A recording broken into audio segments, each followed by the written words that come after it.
Oh, that is great. Thank you. No, I really appreciate it. Yeah. All right, thanks. Bye. Sounds way too positive to be the insurance. Laurel. She's taking Eliza out with her kids. Not like there's much for her to do around here. Half a tub of Greek yogurt and a bunch of blueberries. I know you're trying to figure out how much I had. That obvious. Sorry. How are you? About as good as you. I mean... I know. It's tough. It's gonna keep being tough. But I'm eating. I'm keeping my food down. Checking in with my therapist every few days. Trying to ignore your anxious looks. I'm also trying not to rage at my boss for locking my dad into a contract without any word to me. Here we go. You wanted to see the exact terms of the loan. This is Kim's contract. Mm-hmm. You should probably sit back down to read it. It's all we had on offer. There was no other way. Dad, this is even worse than I thought. It was the only way to keep the place open. But how much longer could we have stayed open on those terms? This is robbery. We can't afford to keep up with those payments. The first payment is due in a couple of days. How much is left of the loan? Nothing. We had to pay off all the suppliers in order to stay open. Suppliers? Which we don't need because we haven't got a factory anymore. We can meet the repayments once the insurance pays out. If it pays out. Turning off the alarm system gives them an out. You know, even if the place didn't burn down, this would still cripple us. Cripple me. It's my name on the contract. Taken out against the factory. I mean, how are we supposed to pay it back now? Take out another loan from another loan shark? Kim's not a loan shark. She's worse. Priya, you work for her. Do you reckon Kim will give us any kind of a break? And what are you doing to get us out of this mess? You know I'm working every hour I can to help pay it off. And have you got the money for the first repayment? Have you got anything of value left to sell? So you've done nothing, except get us here. You deserve better, Dad. Jay, enough. Everything okay? We were just wondering about our wages. What about them? It's dead good that you're paying us while we're off. We were just checking that you can afford to. We'll find a way. Well, if you can find a way of getting it to us early. No, Frank was supposed to be your mate. You watched him get blown up while the factory burned, and yet you're here asking for an advance. You'll be lucky to get anything at all. It's what we're owed. We've got nothing left. No factory, no money, nothing.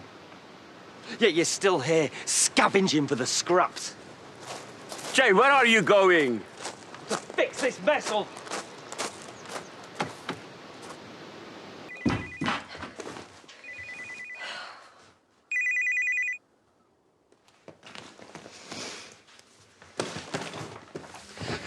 Let me be straight with you. Until the insurance pays out, we've got no cash flow. So what do you want? An extension on the first few payments. You've read in here what it says if you miss any payments. Painful for you and your family. Not if you give us an extension. Well, I could do that, but I won't. So we can't make the payments. What now?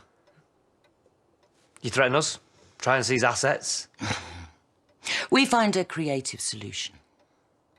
I like you. I like your family. Your sister's my favourite employee. Priya is. What, over Graham?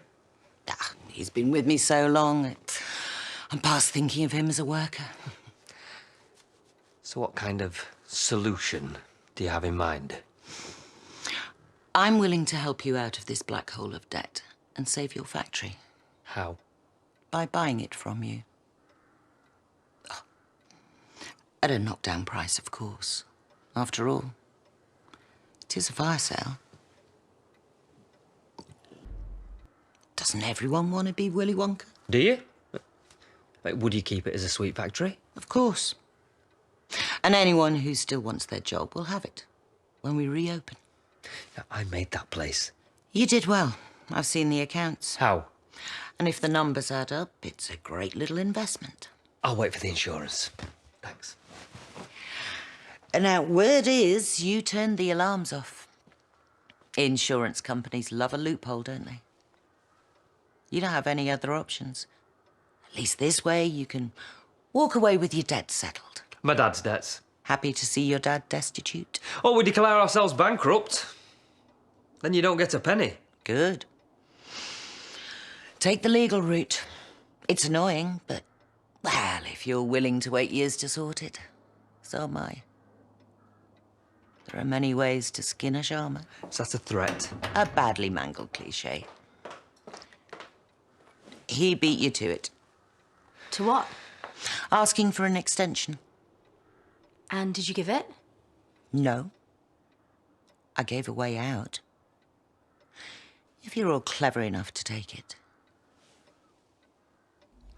But where are you going? Away. After all Dad's done. Because of all he's done. For me.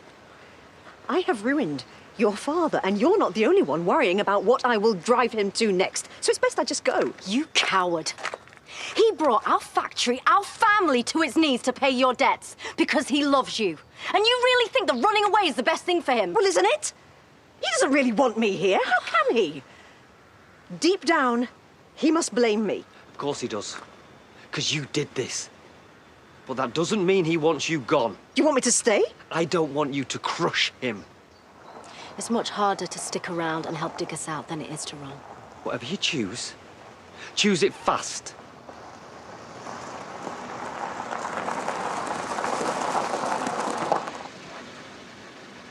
Are you leaving?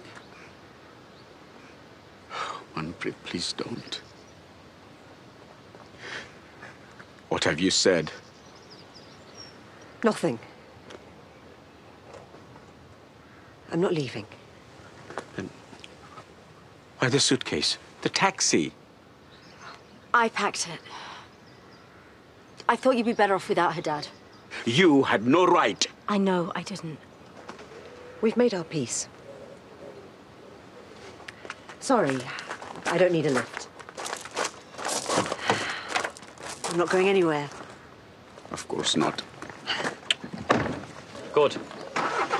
We're going to need all hands to the pump to get through this. And I spoke to Kim. She wants the factory. To buy? She thinks she already has. How? Well, you know Kim. She already thinks she owns the village. But we told her no. And you didn't bother to consult me? No. Why would we? I have shares. 1% isn't shares. It's a bone we threw you to shut you up. It means nothing. I have a say. No, you don't. And any idea how Kim got the factory accounts? No. No, but if you're looking for a double agent, I'm not the one still working up at Home Farm. Let's take this inside.